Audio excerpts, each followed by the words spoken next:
बिस्मिल्लाहिर्रहमानिर्रहीम। अस्सलाम वालेकुम नाज़रीन इकराम, मैं हूं आपका होस्ट सलीम हुसैन बाजवा एडवोकेट, और आप इस वक्त इंटरनेशनल पॉलिटिकल सिस्टम पर हैं। नाज़रीन इकराम,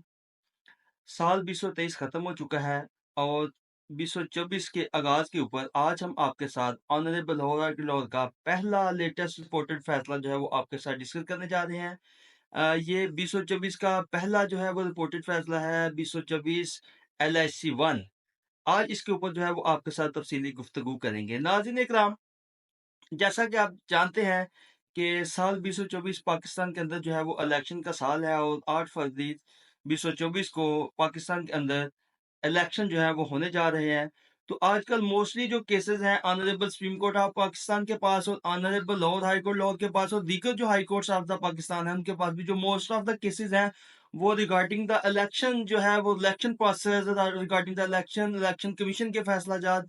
और दीगर इलेक्शन पासिस और लेवल प्लेइंग फील्ड, जो एक नई टर्म जो है वो एक नया लेवल जो है आजकल सुनने को मिलता है, इसके ऊपर मोस्ट ऑफ द केसेस जो है वो honourable Lahore high court Lahore के पास और honourable supreme court of Pakistan के पास जो है वो आ रहे हैं। और इसी के ऊपर जो पहल भी जो फैसले आ रहे हैं वो सब जो है वो इलेक्शन 2024 से मुतलका जो है वो ऑनरेबल सुप्रीम कोर्ट और honourable Lahore high court Lahore जो है वो इनके ऊपर अपने फैसले जाते हैं वो सादर फरमा रही है। तो आज का केस भी इसी से मुतलका है। जो केस 1 है 2024 LHC 1, वो भी इससे मुतलका है। एक रिट पिटीशन जो है वो जैसा कि नाज़रीन इकराम, मैं आपको इसके बैकग्राउंड में थोड़ा बताना चाहता हूँ कि जो article 199 of the constitution of Pakistan है, इसके तहत 5 किस्म की रिट्स पिटीशन जो है वो honourable Lahore high court Lahore में जो है वो दायर की जा सकती है। तो इसी सिलसिले में जो ये पिटीशन है ये आर्टिकल 199 के तहत जो honourable Lahore high court Lahore के पास आती है, जो कि इलेक्शन कमीशन के फैसले के खिलाफ ये 199 के तहत जो है ये पिटीशन आती है। जो इलेक्शन कमीशन ने एक फैसला सादर फरमाया था जिसके तहत इलेक्शन कमीशन ने एक पॉलिटिकल पार्टी का जो सिंबल है, इलेक्शन सिंबल है, उसको खत्म कर दिया था। उसके खिलाफ ये rate petition honourable Lahore high court के पास आती है। तो ऑनरेबल लाहौर हाई कोर्ट ने ये फैसला सादर फरमाते हुए दो चीजों के ऊपर बड़ी तफसीली गुफ्तगू की है। ये दो इशू जो है वो ऑनरेबल लाहौर हाई कोर्ट ने फ्रेम किए और इनके ऊपर जो है वो तफसीली अपना फैसला सादर फरमाया। पहला इशू ये था कि जब कोई किसी केस के बारे में किसी पॉइंट के ऊपर किसी मसले के ऊपर जो है वो सुप्रीम कोर्ट के पास अगर कोई मैटर जो है वो पेंडिंग होता है या सुप्रीम कोर्ट में वो ज़ेर समाअत होता है, तो क्या कोई भी हाई कोर्ट या लाहौर हाई कोर्ट लाहौर जो है वो उसके ऊपर केस जो है उसकी जुरिसडिक्शन में आता है, वो उसको समाअत कर सकती है या नहीं। और दूसरा इसके ऊपर पॉइंट ये था कि क्या जब किसी दीगर हाई कोर्ट ने उसी ऑर्डर को सेल करने के बाद कोई फैसला सादर फरमा दिया हो या वहां पे कोई जो है वो रिट पिटीशन या कोई केस पेंडिंग हो, तो क्या दीगर हाई कोर्ट में सेम ऑर्डर को सेल करने के बाद रिट जो है वो दायर की जा सकती है। इन दो पॉइंट के ऊपर जो है इस जजमेंट के में जो है वो तफसीली गुफ्तगू हुई और honourable Lahore high court Lahore ने बोथ साइड से जो है वो आर्गूमेंट सुनने के बाद इन दो पॉइंट्स को जो है वो इनके ऊपर अपने जो है डिसीजन जो है वो सादर फरमाया। और जो पहला पॉइंट है उसके ऊपर honourable Lahore high court Lahore ने फैसला सादर फरमाते हुए बड़ा ब्रीफली जो है इसके अंदर जो है वो बयान किया है। डिफरेंट लॉज जो है इसके अंदर जो है उनका जिक्र किया गया है, डिफरेंट साइटेशन और डिफरेंट रिलेटेड फैसला जात जो साहब हैं उनको भी इनके अंदर जो है वो एलैबोरेट किया गया है। और आर्टिकल 215(5) जो है उसके ऊपर भी जो है वो तफसीली गुफ्तगू हुई है। Article 17 of the constitution of Islamic Republic of Pakistan है उसके ऊपर भी तफसीली जो है इसके ऊपर गुफ्तगू की गई है। और जो पहला पॉइंट है उसके ऊपर उन्होंने अपना जो है ये फैसला सादर फरमाते हुए इसमें लॉ लेड ऑन कर दिया है कि अगर कोई केस जो है, अगर कोई ऑर्डर या कोई केस या कोई मसला कोई जिसके बारे में सुप्रीम कोर्ट के अंदर कोई केस पेंडिंग है, ज़ेर समाअत है वहां पे या वहां से पहले डिसाइड हो चुका है, तो ऐसी सूरत हाल में सेम प्रोपोजिशन के ऊपर सेम जो ऑर्डर है या सेम मसला जो है अगर लाहौर हाई कोर्ट और लाहौर के पास आता है, तो लाहौर हाई कोर्ट जो है वो उसकी जुरिसडिक्शन में ये नहीं आता। लिहाजा लाहौर हाई कोर्ट लाहौर जो है उस मामले को टेक अप नहीं कर सकी ताकि कंफ्लिक्ट जजमेंट जो है उनसे बचा जा सके। लिहाजा लाहौर हाई कोर्ट लाहौर जो है वो ऐसा कोई भी मामला जो सुप्रीम कोर्ट में पेंडिंग है,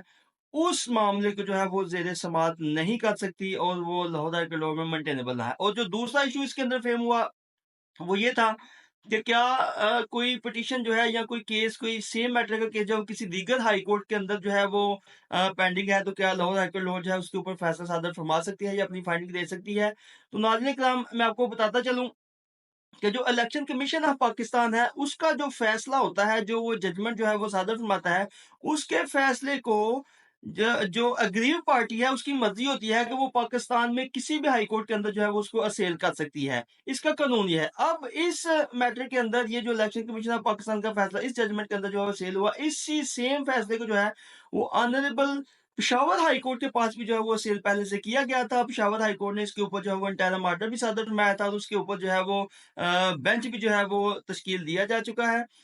तो ऐसी सूरत-ए-हाल में ये पिटीशन जो है वो जो एलआईसी 1 है, ये honourable Lord high court Lord के पास आई है। जो सेकंड इश्यू जो मैंने आपके सामने डिस्कस किया, इसके ऊपर भी honourable Lord high court Lord ने ये फैसला सादर फरमा दिया कि जब एक ही ऑर्डर के खिलाफ किसी दीगर हाई कोर्ट के अंदर जो है वो ऑलरेडी कोई पिटीशन दायर हो चुकी है, ऑलरेडी केस फाइल हो चुका है और वहाँ पे इसकी हियरिंग जो है वो जारी है, पेंडिंग है, तो ऐसी सूरत-ए-हाल में भी लाहौर हाई कोर्ट लाहौर जो है वो उस केस को टेक अप नहीं कर सकती और उसके ऊपर अपना फैसला सादर नहीं फरमा सकती।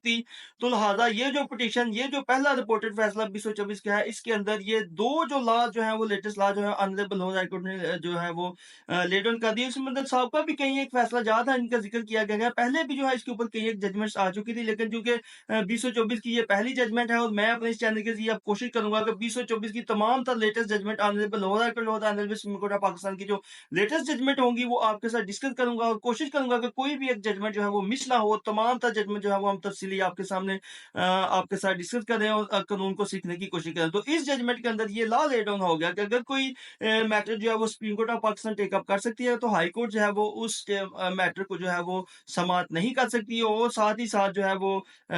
दूसरे इश्यू के ऊपर ये हुक्म सादर फरमाया गया कि अगर कोई मैटर जो है वो दीगर हाई कोर्ट के अंदर जो है वो ज़ेर समाअत पेंडिंग है या फैसला हो चुका है, डिसाइड हो चुका है, मैटर जो है एडजुडिकेशन है, तो ऐसी सूरत-ए-हाल में जो है ऑनरेबल लोअर हाई कोर्ट जो है ये मामला, ये मैटर, ये मसला, ये ऑर्डर जो है उसको टेक अप, इस ऑर्डर को सील जिस ऑर्डर को सील किया गया है उसकी बाबत जो है ये केस जो है वो मेंटेनेबल ना है। तो नाज़रीन इकराम, आज के जो केस है इससे हमें ये सीखने को मिला कि जब honourable supreme court of Pakistan में या किसी दीगर हाई कोर्ट में उसी सेम मैटर के ऊपर जो है वो कोई केस जो है वो ज़ेर समाअत होगा, तो दीगर किसी हाई कोर्ट के अंदर जो है उसको सेल नहीं किया जा सकता। तो नाज़रीन इकराम, अगर मज़ीद जो है वो लेटेस्ट जजमेंट जानना चाहते हैं और पाकिस्तानी लॉ से वेल अवेयर होना चाहते हैं, तो जुड़े रहिए हमारे चैनल इंटरनेशनल पॉलिटिकल सिस्टम के साथ। इंशाल्लाह मिलकर सीखने की कोशिश करेंगे। बहुत शुक्रिया।